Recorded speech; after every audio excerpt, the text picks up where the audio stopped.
Our guest now, one of 11 senators, asking Attorney General Loretta Lynch and HHS Secretary Sylvia Burwell to investigate allegations that Planned Parenthood is selling fetal organs. Two undercover videos have now been released by the Center for Medical Progress showing Planned Parenthood senior executives talking about their price per specimen of fetal organs. Employees of a federally funded organization violating federal law. Well, joining us now, Senator James Lankford. He's a member of the Senate Appropriations, Intelligence, and Homeland Security Committees. He's introduced legislation to defund Planned Parenthood while investigating it for illegal practices. Senator, good to have you with us. Let's get right to it. First, I think a lot of people would be shocked to know that federal money to the tune of more than $500 million is going to Planned Parenthood. It is $500 million a year going to Planned Parenthood, and they say they separate that funding off and it doesn't go towards abortion, it goes towards everything else, and they like to talk about it goes towards women's health, but they actually don't provide health services there. They provide screenings. The real people that provide women's health in very poor areas, things like community health centers, and there are all kinds of other places we can actually direct that money towards, but Planned Parenthood is taking it, and we're seeing some of the results of what they do with that money. And what can be done about it? I have not heard so many people so shocked about anything as the idea that people are selling. Planned Parenthood is talking about selling the organs, the tissue of fetuses that have been aborted. Right.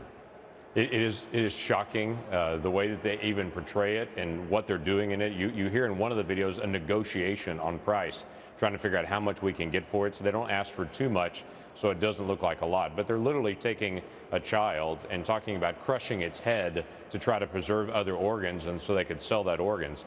And the hard part for me is not only hearing that, but to hear the callous discussion about crushing the head of children and providing organs where they don't think that's a human being in the womb, but they're selling the organs as human organs. So at some point they became human. I would say that was a human when it was in the womb. And even to hear conversation about this is for medical research to be able to protect other children, my first question is, what about the children, the child that they crushed in the womb and harvested its organs and sold those organs? Let's start again with that child. There's an easy way to protect that child, and it's not to kill them in the womb like that. We as a nation have become so desensitized, and I'm not talking about the issue of pro-life, pro-choice, which are, frankly, to me, extraordinary labels for the issue. We're talking about it being either pro-abortion or anti-abortion. Right. But for 60 million people, estimates as high as 60 million fetuses have been aborted in this country since Roe v. Wade. We're talking about a federal law that prohibits the sale of human organs. And we have video evidence of precisely that happening within an organization that receives, I think in the minds of many people, inexplicably, over $500 million in federal funding. And Carly Fiorina, to me, asks the right question. What kind of nation have we become?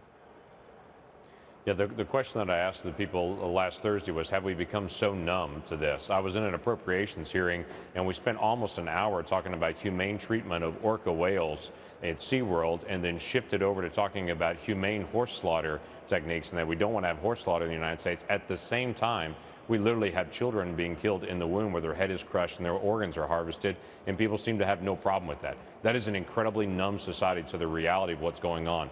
For a child that is 5 months in the womb, we're not talking about this infant that's barely there at that point in pregnancy. We're talking about a child that's 5 months in the womb to be harvested is very, very sad and sick. Does your leadership have the guts to go after this, to hold hearings, to actually do something?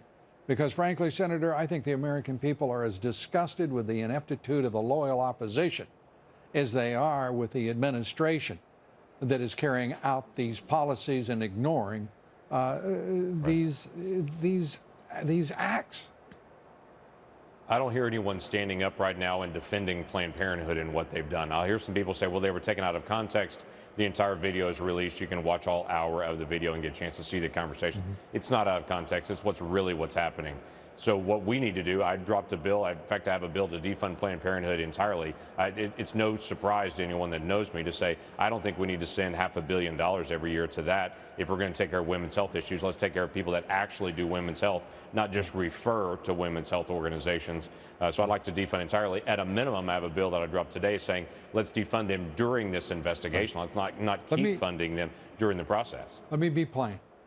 Will Senator McConnell, will Speaker Boehner, will the majority of Republican presidential candidates for 2016 stand up on this issue and insist upon a public dialogue and debate?